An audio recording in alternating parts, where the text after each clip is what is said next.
Élus en 2015, les conseils communaux et municipaux actuels sont à quelques mois de la fin de leur mandat. Dans le département du Borgou, plusieurs communes ont eu la chance d'avoir à leur tête des maires dynamiques qui ont su imprimer une dynamique de développement à leur territoire. D'autres par contre ont stagné pendant que certains ont régressé. Pour éviter aux populations de commettre les mêmes erreurs, il est très important, en s'appuyant sur les résultats de chacun, de mettre en évidence quelques-uns qui méritent le renouvellement de la confiance de leur mandat. Commençons par Charles Toko. Élu maire suite à la destitution de Karimou Souradjou, l'ancien journaliste avait l'obligation de faire mieux que son prédécesseur.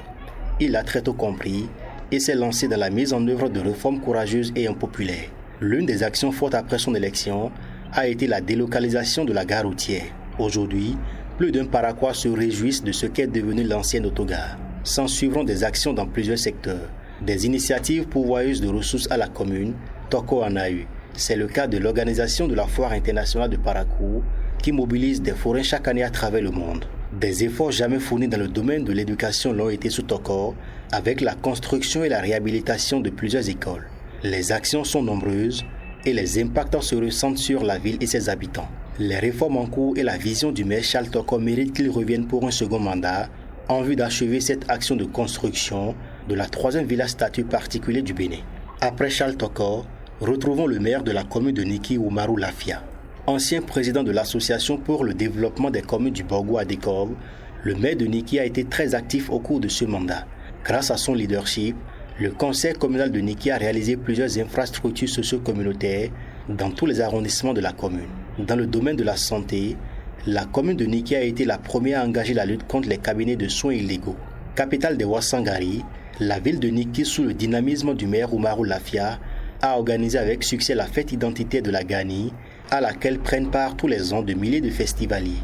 Son règne à la tête de la Décob a permis à sa commune de bénéficier d'ouvrages intercommunaux. Il convient de noter qu'à l'ère d'Oumarou Lafia, la commune de Niki s'est ici à la première place en matière de bonne gouvernance parmi les 8 communes du Borgou. Au vu de toutes ces actions, les populations de Niki gagneront tout à le reconduire à la tête de leur commune à l'issue des joutes électorales à venir. Sur cette liste se trouve Gaston Yoro. Ancien député à l'Assemblée nationale, l'élection de Gaston Yoro à la tête de la commune de Ndali n'a pas été une surprise et au bout de 5 années, les fruits semblent tenir la promesse des fleurs. L'ancien parlementaire met à contribution son expérience politique et sa connaissance des lois pour diriger la commune de Ndali avec efficacité. Au bout de 5 années, les résultats sont là. Plusieurs années d'arriérés de cotisation à la CNSS des agents de la mairie ont été payés.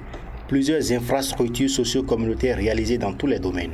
Sous Gaston Yoro et grâce à son leadership, la commune de Ndali abrite le centre d'excellence de football du Septentrion. Son retour sera un grand atout pour l'achèvement des réformes en cours depuis quelques années et qui propulse la commune des Kéri sur une autre échelle de développement. D'un ancien député à un autre, Saliou Miftaou est aussi dans la liste des maires qui méritent d'être réélus. Depuis son élection, la commune de Bembereke connaît une autre vitesse de développement. Les infrastructures sont construites dans plusieurs secteurs et dans plusieurs localités. Grâce au leadership du maire, la première dame du Bénin, Claudine Talon, à travers sa fondation, a réalisé des infrastructures scolaires dans la commune de Bembereke. Par ailleurs, le dynamisme du maire Miftaou Saliou a amené ses pairs de la Décob, le désigné président de cette fêtière des communes du Borgou. Son retour serait un grand atout pour la commune de Bioguera. Il convient de noter que les actions citées pour ces élus ne sont pas exhaustives. C'est juste une infime partie des efforts de développement de ces élus qui font de leur mieux. Par ailleurs, cette production n'est que la première d'une série sur les élus communaux et municipaux des communes du Septentrion.